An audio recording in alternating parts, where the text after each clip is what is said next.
บายดีท่านผู้ชมยินดีต้อนรับเข้าสู่ช่องตุ่มตามออนทัวร์คืบหน้าแล้วกว่า20%และคาดว่าจะก่อสร้างให้สำเร็จในปี2029ซึ่งโครงการเส้นทางด่วนเวียงจันทน์ฮานอยแต่เมืองปักซันหาชายแดนลาวเวียดนามมีระยะทางยาวทั้งหมด 203.8 กิโลเมตรภายหลังโครงการทางด่วนเวียงจันทน์ฮานอยได้เซ็นสัญญากลางเดือนตุลาและมาฮอดท้ายเดือนตุลา2025บริษัทผู้พัฒนากคือกลุ่มบริษัทนำทางก่อสร้างขวดทางจำกัดผู้เดียว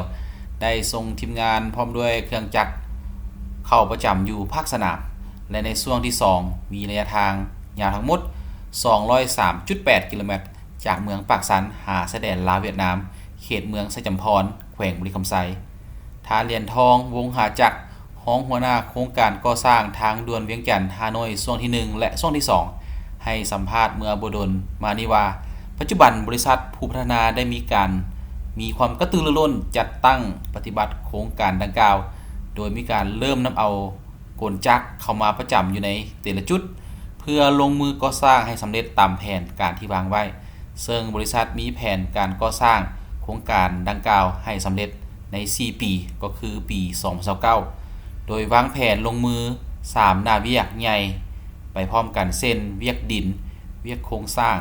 จะเอากลจักรเข้าทุกระยะทางยาว10-20 กิโลเมตรตลอดเส้นทางเวียกก่อสร้างขัวข้ามจะได้ลงมือไปทุกขัวพร้อมกัน